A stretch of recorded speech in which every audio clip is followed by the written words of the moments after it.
Hi, my name is Tomasz Pruski and I'm a senior level designer on Sniper Ghost Warrior 3. In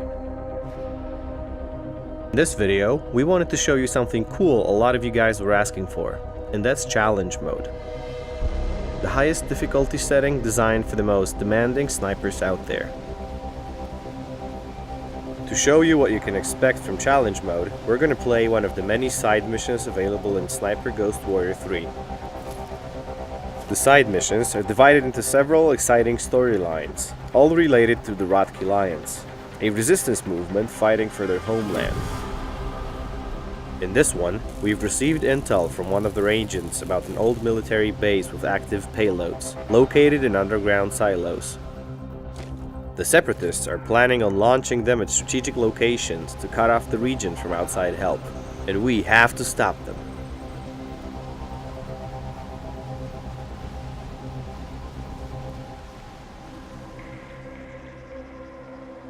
Due to the open world nature of the maps, we have to get to the mission area first. The first thing you might notice about the game is the missing HUD. That's because we're playing challenge mode. All the non-essential elements of the HUD are disabled to make players rely on their skills rather than the game's help.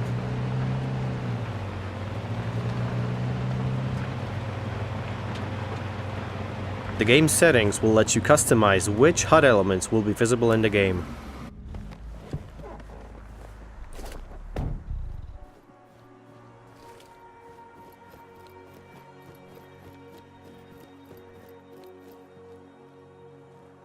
Once we are at the mission area, we'll use the drone to find out the tactical overview of the battlefield ahead of us, and look for a way inside.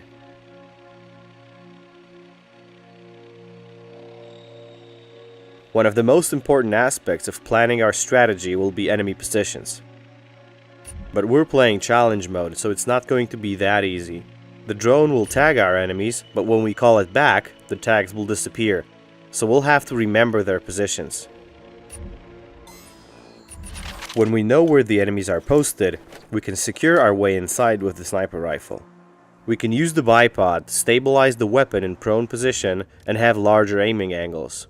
Before pulling the trigger, we'll adjust our instruments to line up a perfect shot. We zoom in on the enemy and check the distance. We'll set the scope elevation accordingly to compensate for bullet drop, use breath control, and take the shot.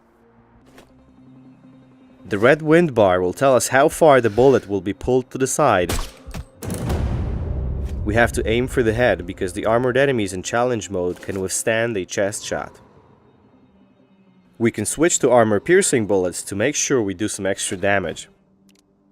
But we can only carry a limited amount, so we'll have to make each shot count.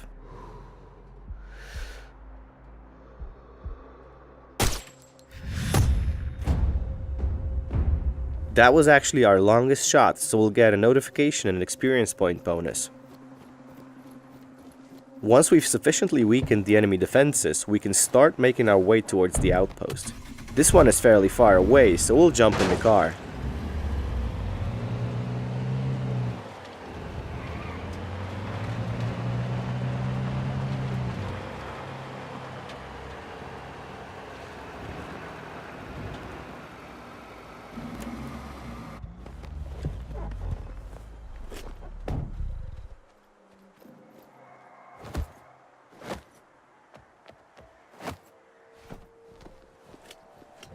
We can use scout mode to look for ledges that we can climb in order to infiltrate the enemy outpost. It's good to look around because there's always more than one way in, and it often involves using extreme navigation on some hard to reach places.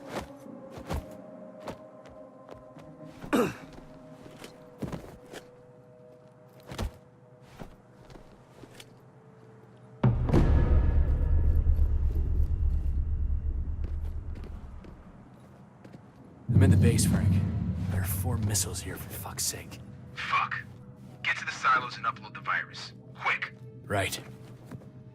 Once we're inside, we'll try to find a good vantage point and scout the inside of the outpost. There are 4 missiles that we need to disable in order to ensure the safety of Georgian civilians.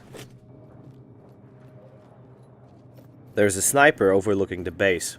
They are extremely dangerous because they see everything that's going on inside the outpost, so we should always focus on taking them out first.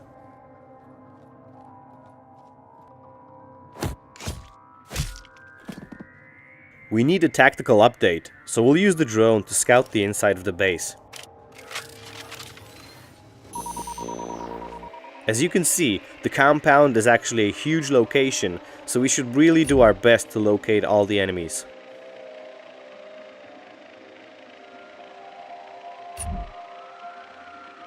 Once we're confident that we can remember their positions, we can either neutralize them or sneak past them.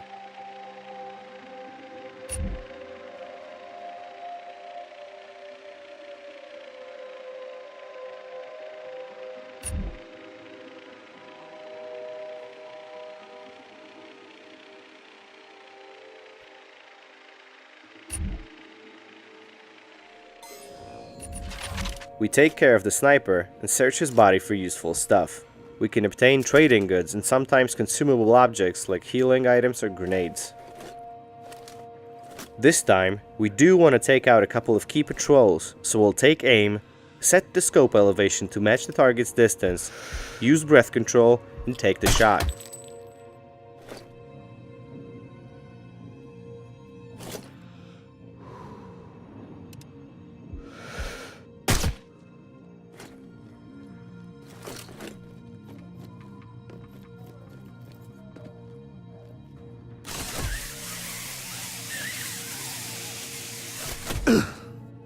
We'll want to hide the body of the last target because it's fairly close to the patrol paths of other enemies, and we certainly don't want to raise an alarm.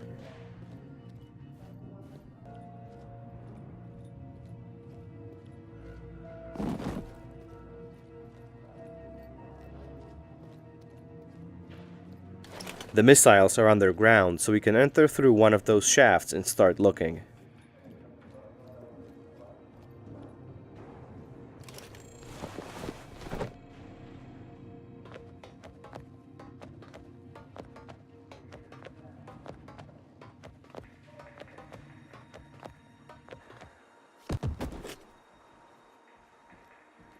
We've entered the silos right next to one of the missiles, so we can upload a virus that will render the first one unusable.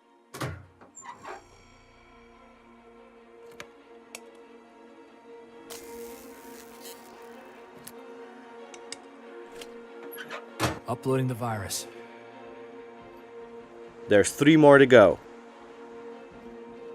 We're indoors, so we'll have to be extra careful. Flying the drone will be risky because the chance of being discovered is very high, so we'll have to rely on our stealth.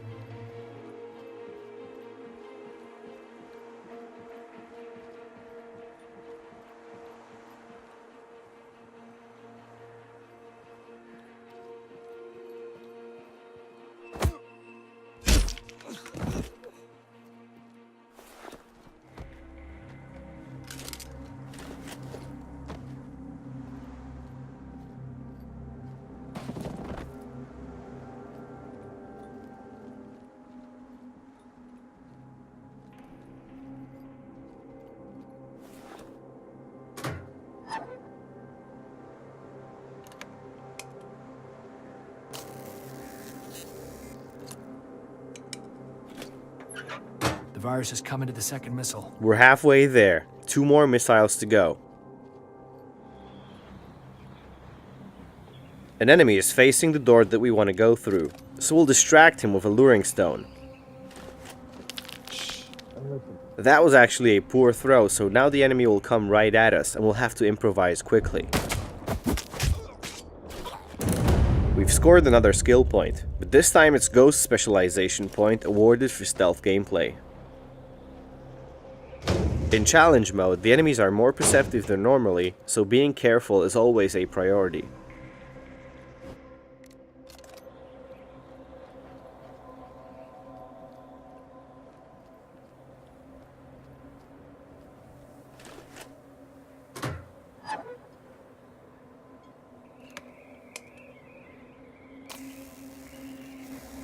Working on the third one. Fuck, John. They started preparing to launch the last missile. We've got the third missile, but the mission parameters have changed. The Separatists are launching the last operational missile, so now we have a limited time to get to the main control room and activate the self-destruct sequence. Because this is challenge mode, even though we're under time pressure, doesn't mean we can rush into the heart of the base carelessly. We don't have the luxury of facing the enemies on high alert. We can use the radios to lure enemies into traps.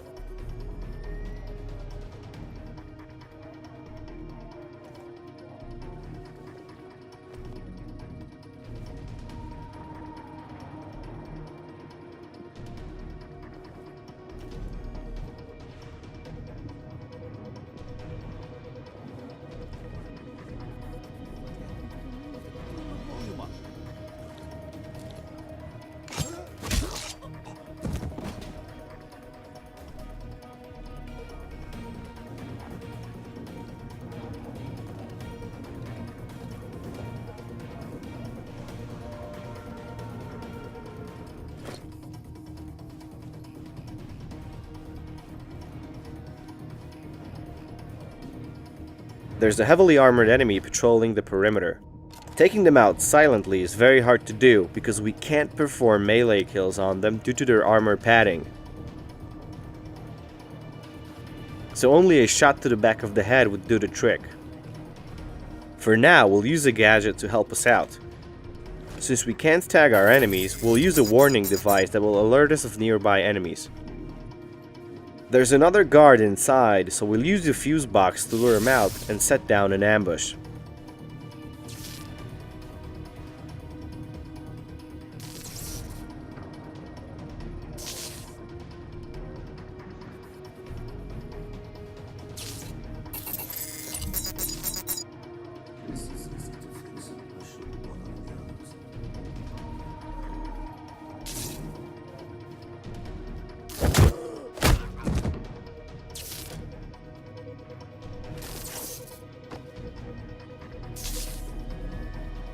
Once he's out, we'll still have to hide his body to avoid detection.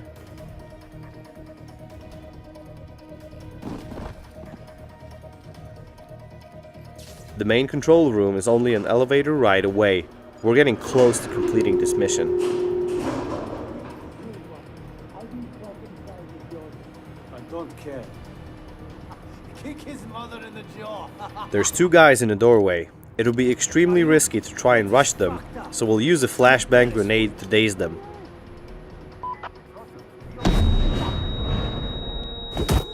We can take them out quickly with a chain melee attack.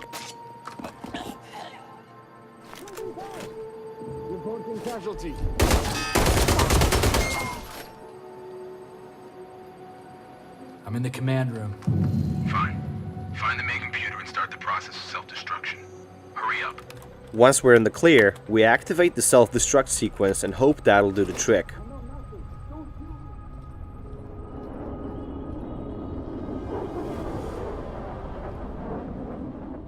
We've successfully cleared one of the side ops.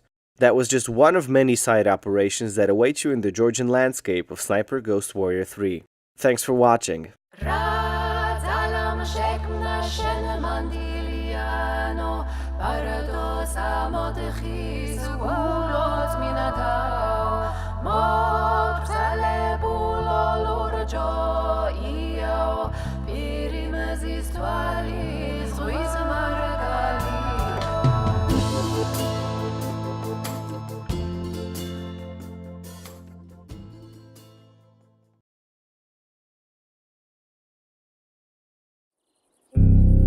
They ambushed us. What the fuck? Drop your weapons! Drop them! They took my brother. I should have protected him. He always wanted to be just like me.